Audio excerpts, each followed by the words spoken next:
Hello, welcome to the latest episode of Gull'S Eye View. I'm joined by Dom. Good evening, guys. You all right? Yeah, I'm good, thank you. I'm joined by Chris. Evening all.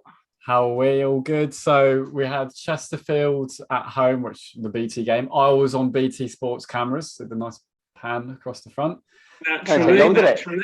I know, it's amazing. I saw the camera go. I was like, oh, it's a good chance to be on telly here. And then my phone went off, and it was like, oh my god, I've seen you. I've seen you. So that was it. They were looking for the pretty faces. Yeah, so that's why clearly couldn't find them. So. I knew what I was doing. I put the girlfriend in front of me and then me behind. So I was like, right, put them front row. Second half, everyone will come down here. I just knew what I was doing.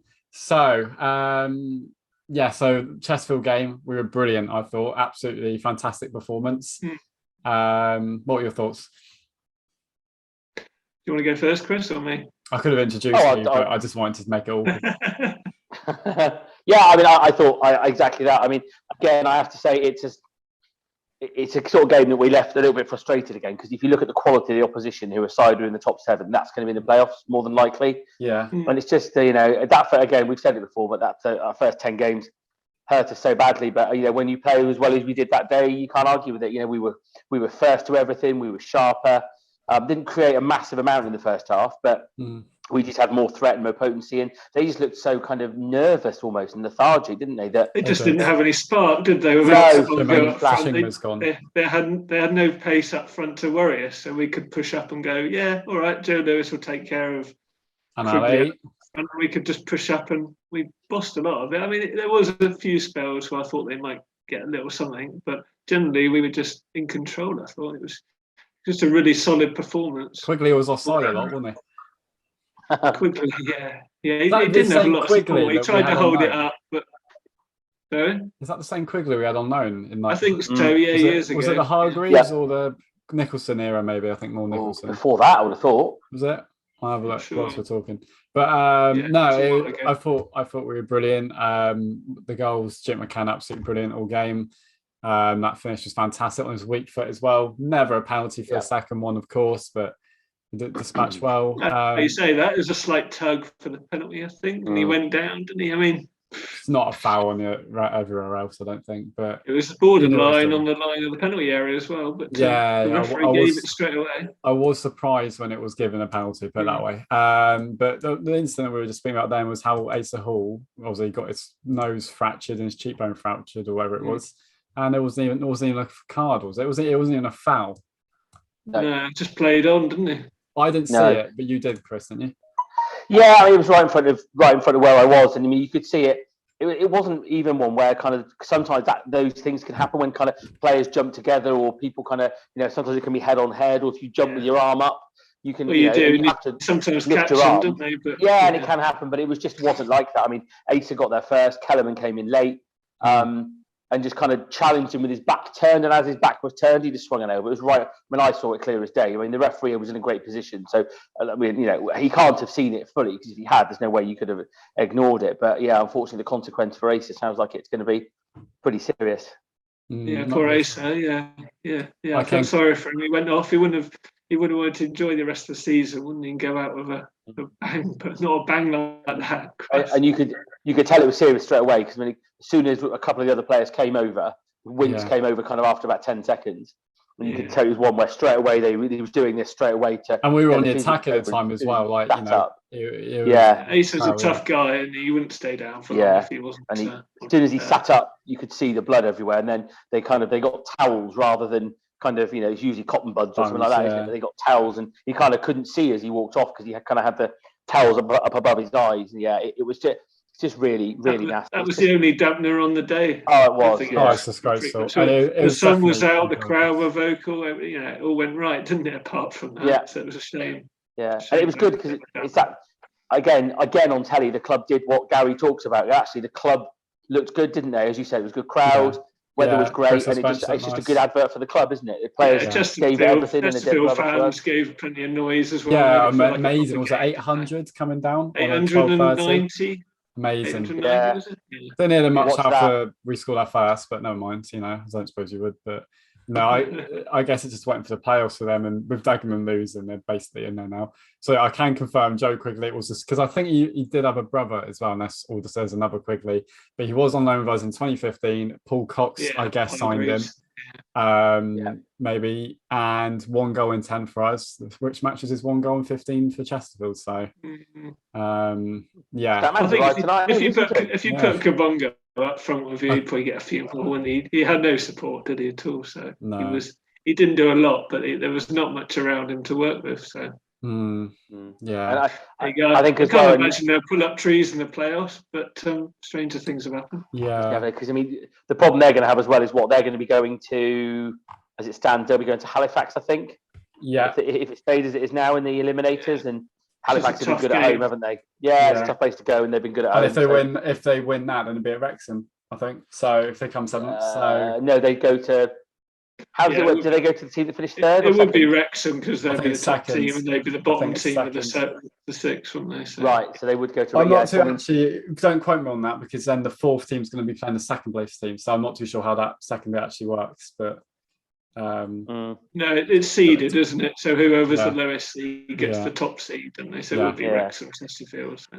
It'd be interesting to see how those playoffs go because actually, if you look at, unfortunately, we win it. Fortunately, unfortunately, however you look at it, we win it last year, of course, and it was decided to finish 2nd and 3rd. They got to the final because if you're a Chesterfield, probably certainly this year as it stands, they'd have to win at Halifax and Wrexham to get to the final. So I mean, I think in general, I'm in favour of this playoff system because it does give so many more clubs a go, especially with one up, but. But tough, isn't it? It's tough. If they go up, fair play. Wrexham are the standout favourites. I mean, if Wrexham don't go up, I can't even imagine what it's going to be like. Honestly, we need them to go up out of our way next season. But away from Torquay, it'd be just if they don't go up, it'd be not. There's a dark horse, isn't there? Yeah. Even this conversation we've had, we've still not mentioned Solihull Moors. Was it 1 defeat in 20? I think. Yeah. And they did for anyone. It helps us to get rid of one of them because, say, next season Wrexham push on and they go for first. I mean, I'd like to be optimistic, but we're not going to be pushing for first place next season. They don't play amazing. Hopefully, pushing for top 6 or 7. They don't play amazing football, anything, but they just have League One level strikers up front to get them out. Just got quality, haven't they? That's Dom writing off our summer recruitment before it's even happened. Well, no, I'm just saying they'll push for first place suddenly. We would be. I think it would be Wrexham and Stockport out of the league would be useful for everyone because I think after that it's a pretty you've got some clubs with a bit more financial clout, your Chesterfield, your Notts Counties, but Solihull and Halifax are hardly. Look at Sutton last year; they're hardly rich clubs, are they? So it's a much leveler playing field if those two are gone. Yeah. So going to the Stockport game last night, none of us were there. Well, I presume you weren't there. But, no. So great turnout for the Yellow Army, wasn't it? 150? Unbelievable. Yeah. Considering Wednesday night, nothing on the game, long trip. Wonder how many of those were Wrexham fans. Oh, I don't know. You might have snatched a couple of shirts. I never realised Torquay had so many Welsh fans last night. I think from what I listened to the commentary and what I had was we dug in very well. Sounds like they had most of the game as you'd expect. Listen to Gary Johnson's interview. We were very lacklustre up front. He was not happy at all, from what I've heard, with how we went forward with our creative players and our attacking players. But he said the atmosphere got to the players a little bit, didn't it? The occasion and something to learn from. But they dug in and gave it a good go, didn't they? I think we found over Easter. We found again. As soon as our first 11's been a match for anybody, but as soon as you took Lapsley and Hall out of that, with the greatest of respect, you then got Johnson and Felix in the middle of midfield. Well against the side goes the side. By the end of that game, we had Halstead, Omar, O'Connell, Johnson, players that just aren't, the greatest. Starting to become the reserve team by the end of the exactly. They're not. I mean, if you compare with the versions of them players at the start of the season, you dread to think, Omar's come on significantly. I don't know how significantly, but he has been very, very good the last few games. But special shout out to Mark Halstead, which will lead us on to our power rankings, because thanks to you, he is 10th. The people that have voted. You couldn't wait to get onto that, could you? Go on then. Go on, Mike. So what I've heard... The rest has just been dismissed, hasn't it? So what I've heard, to get onto this. He made 3 very good saves. Made some good saves. But I did keep hearing that he was very on his line last night. And I think Thomas Holstead was early in the season. He made some good shots. He saved some good shots in the game. But you need to command his area. And look, he had a great game last night, and I wasn't there, but because we were dropping so deep, and I know teams will do that because we were under the cosh, but I feel like when you've got McDonald, you forget he commands his area and he doesn't let his defence drop really deep. He'll come out for clear lines a few times. Suddenly you get the pressure away from you a little bit. And so I'm happy for Matt Olstead. He had a torrid time, but like it's still not. Yeah, we still need a keeper. I love a keeper that commands his area, and it again shows how good McDonald is. But from all accounts, he's a very nice chap, and he had a nightmare start to the season. So it is a nice story that he come back, make a few saves. He'll feel a bit better about life after that. I hope you do, Mark. But and sounds like he'll be played on Sunday. Yeah, because it doesn't sound like a knock from McDonald. Was it a gash in the leg or something? I don't know. I'm just guessing because it was a leg injury, wasn't it? I mean, Sunday I'm expecting a real sort of patched up team, so it doesn't really matter. So he'll have a good game when he. Maybe it's given good 90 minutes. Yeah. I'd have to go up first, Chris. True.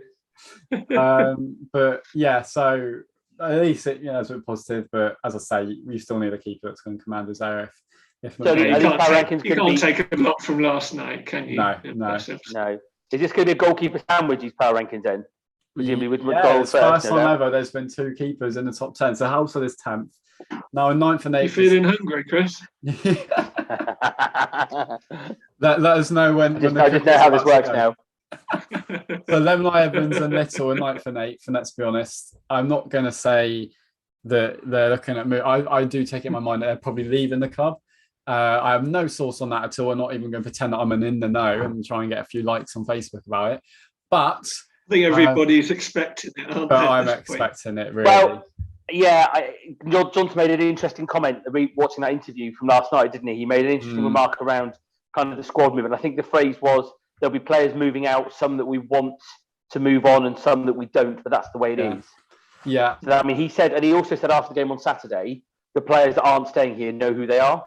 Yeah. Which is interesting before the end of the season. Well, I think the main thing of him, he'd have wanted answers quicker this time, wouldn't he? It was too late last time. He didn't have a lot of time to make his replacements. This time he's probably said, well, if you're going to make your decision, tell me soon and I'll be able to look at other options. And I can just sort of tell by not so much. And I'm not suggesting that either of those players are down tools at all, because Lettle was very good against Chesterfield, and they've kept going. But you can just maybe tell a bit. I reckon in the squad there's probably a little bit of divided players going, I'm leaving. Players going, no, I'm staying. And people going, well, he's getting rid of me. So like the squad will know now. And you can kind of tell that just by like the body language of the team as a whole, I think. So that's why I'm just saying it. I mean, just don't go Notts County and go Football League if you can, like it's a bit nicer because it's easier for us fans to support you then because you're not in the same league. Like Jamie Reid. We stop mentioning Notts County. They feel like they'll be in our heads. Yeah, but they are because they're going to sign our whole team again. But I hope not. But I hope not either. But like, it's easier for us to support. Like Reid, even at Stevenage, and they've got Steve Evans as manager. If Reid's playing, I'm still like, I hope he scores. And I don't like Stevenage because they play a final. Desperate times. I think it's one of those things which is very much kind of shows how tribal being a football supporter is, doesn't it? Because if somebody offered you double the money to go and work 200 miles further north, you might do it and all. Yeah, of course. And of course, it's completely different for everyone. I 100% understand all of their decisions. I don't think years ago it would have been much a pain in the arse, but of course with social media, you're hearing from these supporters, and you're hearing from Carl Cameron after he's left. You're hearing from them. You're hearing the whole thing, isn't it? Yeah, and then the whole thing bubbles on, doesn't it? Yeah. I'd be impressed if anybody could leave the club as badly as Cameron did. If anyone manages that, they'll be doing it's so well. Desperate to be popular with his new fans. I will never. I just hope we're not talking about these players again, because we talked about last season's leavers, didn't we? The whole season. I don't want to be talking about Armani and Connor and people like that all next season. I want to just I want to try and move on and deal with it this time. I still think one of those the therapist tells us. No. Might need that. Anyway, get you over Ashton Gate, Chris. Yeah, I can't get over Ashton Gate. I don't know how I ever get over that. You've had to mention it again, haven't you? That's a relapse. My counsellor said don't mention it, but They'll keel over now. Never over that. So going into the mid-range. No, they've looked all right the last few games, both of them. They've done well. There was a nice bit at the end of the Chesterfield game where they played a bit of tick-a-taka, sort of passing it between the two, and that, which was nice. Even Olaf got a kick at that point, so that was nice. Yeah. Here we go. He looks the part, Chris. You have to say. What a player! And he reminded me of Harry Kane up front. I couldn't believe how Lewandowski is. He's Polish, but no, you can tell he's in. I'm not saying that it's always the answer because I haven't seen enough of him, but you can tell he's actually played a lot of games because he does look more game-wise. He's not like an 18, 19-year-old. Although I've seen he needs to go and play a load of games, which he hasn't really. Where players like Olaf and a couple of players in the south now have done that. But yeah, we got one vote on the power ranking, so we almost fit it in the top 10. So in 7th we've got Lapsy, who he went off injured. Oh no, he was injured for the last game. And then we've got Winter, Martin, and Omar. So nice. Tom was just knackered by the second half. Yeah, he run. He was running after players like a dog at the park, wasn't he? Just give me the ball back. Give me the ball back. I want it. Yeah. But trouble is, he was so tired. He just he had to come off eventually. But he was brilliant. And then Winter and Martin have been very solid. I think they're both been really good.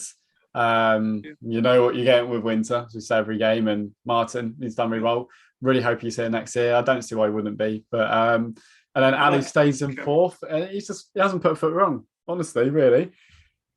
And he won the you might be a bit positionally could have been slightly caught out last night, I think, for the goal. I've only seen a fan video of it, but it looked like he got sucked across to the front post, and that left Madden on his own in the 6-yard box. But again, I can't comment. You're going to get it. It's going to happen, isn't it? Yeah, he's still learning positioning. He still needs a bit of guidance from Joe. But at the end of the day, he's learning. He's getting better. Not to the extent, but here and there, Moxie and Lewis will do that at the end of the day. So it does happen still. I think Oscar is a bit more. He's very keen to learn. He wants to be out there. I mean, he's progressed a lot. He wants the ball as well. You pass it to him. Yeah, I want it. I'll make a pass. You know, his confidence is growing, and it's nice to see.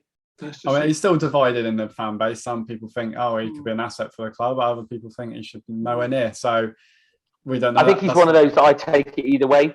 Yeah, I think if the club decide that, so like I said last week, they've put a lot of work in, a lot of time in, a lot of coaching. Well, you always need force. If you had to tell me now that if he'd be here or not, I'll say yes. I think he's definitely be as a squad option. Yeah, I think so. Yeah. You need 4 centre backs, and so you don't really want to have to buy 4 new ones if the worst comes to the thing. So if he's here already, you can put an experienced head with him if you have to. Going into the top 3, these 3 just change order really.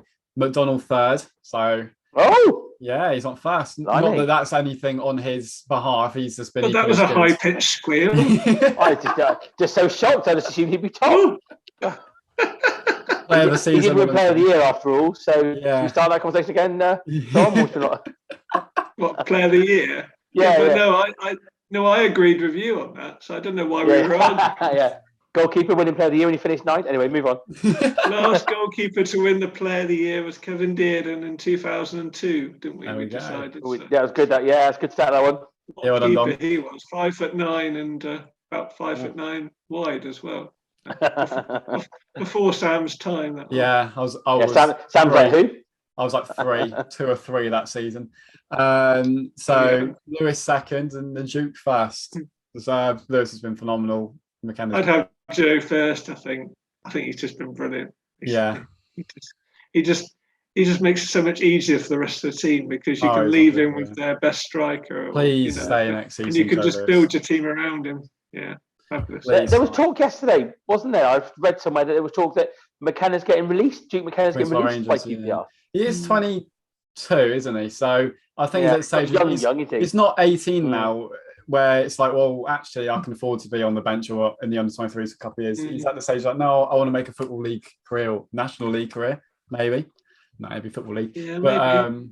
Well, he's not a championship player yet, is he? I mean, he's a very good player, but he does he clearly likes down here. He clearly probably likes playing under Johnson, but there will be Football League interest if that is the case. If you could polish him off and just get him to use the ball a bit more wisely and compose, you had a hell of a player on your hands. So Yeah, I think you would. Gary Johnson can get hold of him, that would be brilliant. But what I've liked about him is he just looks like a good kid, doesn't he? Yeah, he really cares. Does pictures with the fans, mucks in. He just looks like he loves it, doesn't he? Which he's the sort of guy on a wet January, February night, he'd still be giving it everything, would he? He wouldn't shy from that. Fans will give him 10% if he has a bad game because he cares. So he will always put an effort in.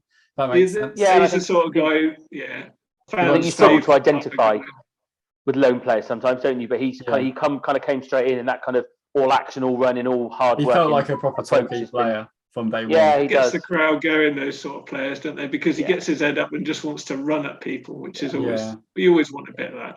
He's a Johnson player as well, isn't he? Good with the ball, quick feet, moves the ball, wants to drive forward, work hard as well. Yeah. So, it was a great goal on Saturday. Hit, wasn't it? Oh, I wasn't sure what he was going to do. He did his trademark turn on the sort of 6 points. But 2 of them bought it, didn't they? And the finish was lovely. Finish was so good. No keeper. Even Scott Loach, who, can I point out, must want to move here because every time we did Yellow Army and Johnson bounce on the ground, he's clapping our fans, apparently. The one next to me said. So Scott Loach loves Torquay, so well done. Yeah. Something I noticed about that Duke McKenna goal, which you've just reminded me of, if you watch a replay of that, Danny Wright is very clever there because he wins the ball and passes it. But then when he's dummied back across, he's running back across the area and he stops because he realises he's going to hit it and he's going to be in the way. So he just kind of stops dead and then the ball kind of curls round him into the corner. I think if he'd have kept running, it would have just hit him. So it was very clever. So good to get the goal as well because it was getting to the point where you think, is it going to happen today? I thought it was going to be a 0-0, to be honest. Needed a bit of magic just to break it open. Yeah. But yes, thank you for joining me. I believe we're doing one final one next week at some point. Well, we'll try and keep it bubbling over the summer, won't we? Yeah. Well, when the signings when the Southend will be one of those games. For me, always I like these games. This has got 4 written all over it. Yeah. Nothing on it. We've got barely any players. Let's just have a day out in the sun. Let's just have it. Last day, I reckon it's going to be at least 3-3. Minimum 6 goals. That's your prediction, 3-3, is it? 2 clubs, at least. 2 clubs who will be quietly confident of pushing themselves next season, I think, as well. I am going 3-3 at least. I'll go 2 on Southend because we're very patched up. So I'll go 2 on Southend. Yeah, I'll go 2 on Southend because we will be patched up. Little probably won't play. Yeah, we won't have Little, Lapsley, Hall. I mean, the midfield is going to be McDonald's. Yeah. Whoever's up for it. Yeah, and I'll be absent next week when Olaf scored a hat trick. Yeah. So I think we'll do a few transfer episodes in the summer, and I'm not saying anything about players after what I said last season, but I did predict on another site that Stockport will win the league, so got that bit right. But then saying that Holman's putting a £10 bet on Holman to be top scorer and saying that Halstead will be getting them at Donald and Covenant hasn't quite worked in my favour, but £10, jeez. Yeah, I've never bet. I don't even know who I bet with, to be honest. I think it was a free one. Not even too sure. I don't know what account it was. It's not a bet you can back too many times. No, I don't even know where it was. And I don't think I'm winning it back, to be honest. He's going to have to score. I don't think I've ever bet on Torquay to do anything. No. Apart from lose. We'll try and do some sort of top 10s and stuff over the summer, perhaps, that kind of thing. That'd be good. So, just be good to see you guys, of course. Oh, of course, yes. Oh, absolutely. Yeah. I'm sure the viewers will agree with that, Tom, as well. We'll have to meet up in a nice sunny beer garden like we did after the game on Saturday. That would be nice, wouldn't it? That'd be nice, yeah. The one that Sam couldn't make it because he had other friends. Sorry about that, yeah. Well, I was on BT. Him sat in his own. I was on BT. Yeah, I was with my BT telly friends. When I haven't watched it back, but apparently it came past me and it came up with my name and Talky Talk. So I was I wore that T-shirt actually as well. I'm not even pointing at it. I wore that T-shirt, my 0708 one. So I got a bit of Spark World out there as well. So all good. Jeez, your fame, no bad, is it? No, I know. Got off eBay. So well done. Thanks to the bloke in Newton Abbott who sold me that. And he did wash it. So it was all good. But thank you for watching. Brilliant. Please like, and subscribe if you haven't already, and we'll see you next week.